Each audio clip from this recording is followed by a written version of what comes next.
A vacation turned nightmare. I had been planning this trip for over a year. A 2-week hiking excursion through the Andes, remote, peaceful, no cell reception. It was exactly what I needed after months of stress and overwork.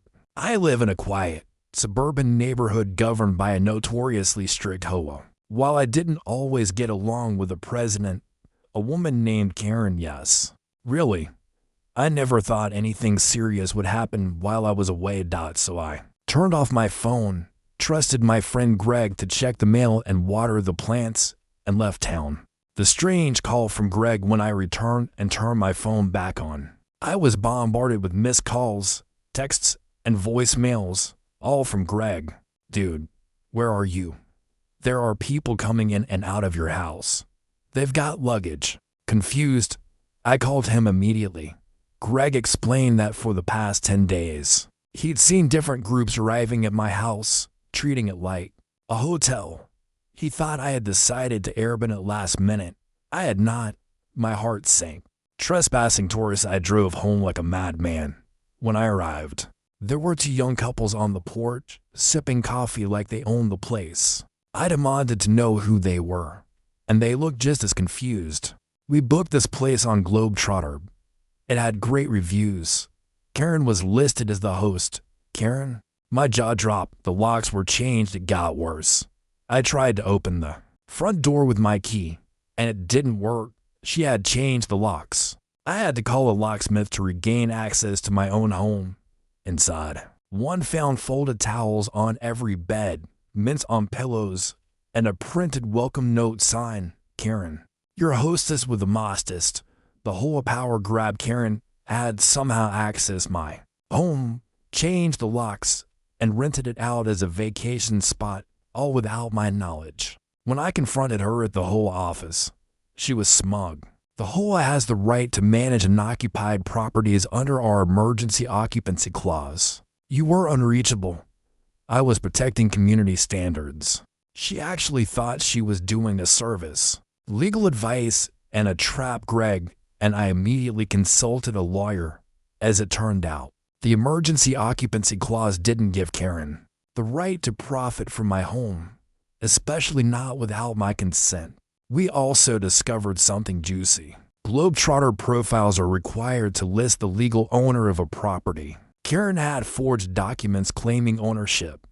I didn't just want her fined. I wanted her exposed.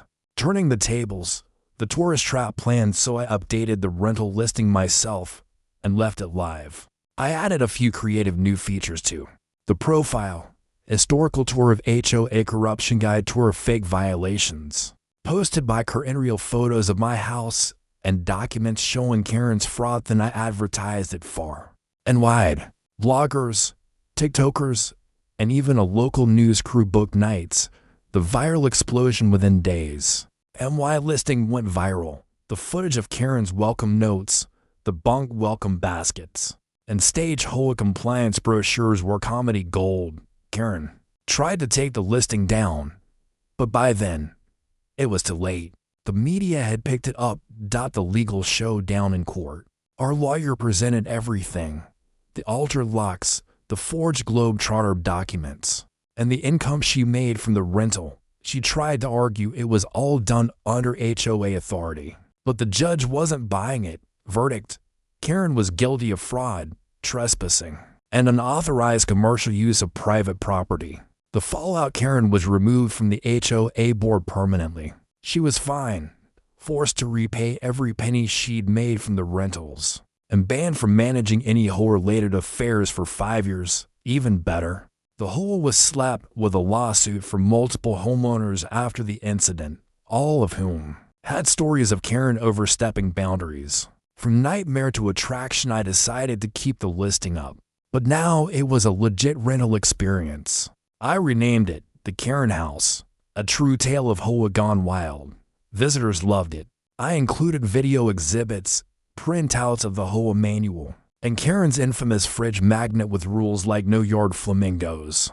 The community rebuilds. The HOA eventually elected new leadership. Rules were reviewed, homeowners were consulted, and a new transparency charter was adopted for the first time. The neighborhood felt like a community, not a dictatorship.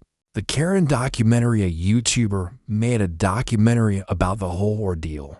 HOA Karen's Vacation Empire. It hit 3 million views in a week. I even got a producer call about a docu-series. Karen moved away quietly.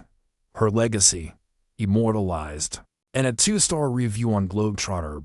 Lessons learned. If there's one thing I learned from this, it's never leave your house unsecured when you live in an HOA with a Karen in charge. But more importantly, always fight back with truth, evidence, and creativity. The final review, my favorite review on the rental. The towels were soft, the tour was hilarious, and the whole drama was better than Netflix. Would book again. Subscribe to DD Stories, because justice is best served with mints on the pillows.